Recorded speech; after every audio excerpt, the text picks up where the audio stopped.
ಹಾಗೇನೆ ಆ, ಇವಾಗ KGF ಲುಕ್ ನಾವು ಟ್ರೈಲರ್ ಅಲ್ಲಿ ನೋಡ್ಬೋದು.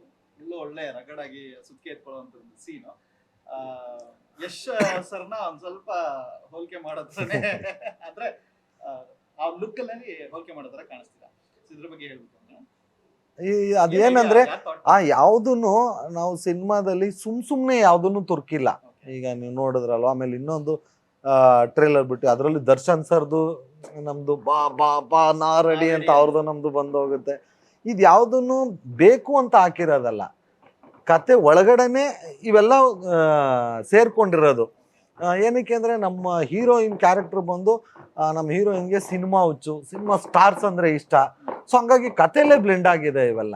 Yes, ಚಿಕ್ಕಣ್ಣ ಅವ್ರ ಮದ್ವೆ ಏನಾದ್ರು ಈ ವರ್ಷ ಆಗ್ಬಹುದಾ? ಈ ವರ್ಷ ಏನಿದ್ರು ಉಪಾಧ್ಯಕ್ಷ ನಮಗೆ ಜನ ದೊಡ್ಡ ಮಟ್ಟಕ್ಕೆ ಆಶೀರ್ವಾದ ಮಾಡಬೇಕು, ಅದು ಒಂದೇ ಕನಸಿರತ್ತೆ ಸರ್. ಅಂಡ್ ಉಮಾಪತಿ ಸರ್ ಬಗ್ಗೆ ಹೇಳ್ಬೇಕು ಅಂತ ಹೇಳಿದ್ರೆ ಒಂದು ಒಳ್ಳೆ ಕಾನ್ಫಿಡೆನ್ಸ್ ನ ಹತ್ಕೊಂಡಿದ್ದಾರೆ. ಅಂಡ್ ಅದ್ರ ಜೊತೆಗೆ ಕಂಪ್ಲೀಟ್ ಆಲ್ಮೋಸ್ಟ್ 70% 80% ಜವಾಬ್ದಾರಿ ನೀವು ಕೂಡ ಹೊತ್ಕೊಂಡಿದ್ದೀರಾ ಅಂತ ಹೇಳಿದ್ದಾರೆ.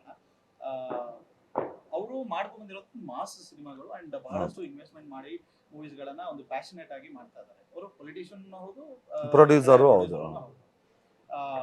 ಏನಾದ್ರು ಕನ್ವಿನ್ಸ್ ಮಾಡ್ಬೇಕಾಯ್ತಾ ಈ ಮೂವಿ ಮಾಡಿ, ಅಥವಾ ಮೂವಿ ಬರ್ತಾ ಇದೆ ಅಂತ ಹೇಳಿದ ತಕ್ಷಣ ಒಪ್ಕೊಂಡ್ರ? ಕನ್ವಿನ್ಸ್ ಏನು ಮಾಡಲಿಲ್ಲ. ನಾವು ಹೆಬ್ಬುಲಿಯಿಂದ ಶುರು ಆಯಿತು ನಮ್ಮದು ಪರಿಚಯ, ಅಲ್ಲಿಂದ ಫ್ರೆಂಡ್ಶಿಪ್ ಆಯಿತು. ರಾಬರ್ಟ್ ಟೈಮಲ್ಲಿ ನಾನು ಸುಮ್ಮನೆ ಹಿಂಗೆ ಮಾತಾಡ್ತಾ ಓಕೆ ನಾವು ಒಂದು ಮೂವಿ ಮಾಡೋಣ ಅದು ಅವರು ಹ್ಞೂ ಅಂದ್ಬಿಟ್ರು.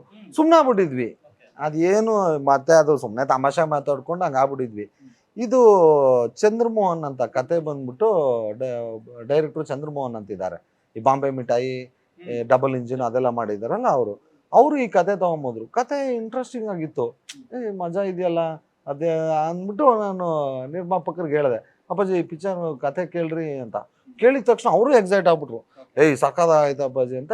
DN ಸಿನಿಮಾಸಲ್ಲಿ ಸ್ಮಿತಾ ಉಮಾಪತಿ ಅವರು ದುಡ್ಡು ಹಾಕಿದ್ರು. ಆರಾಮಾಗಿ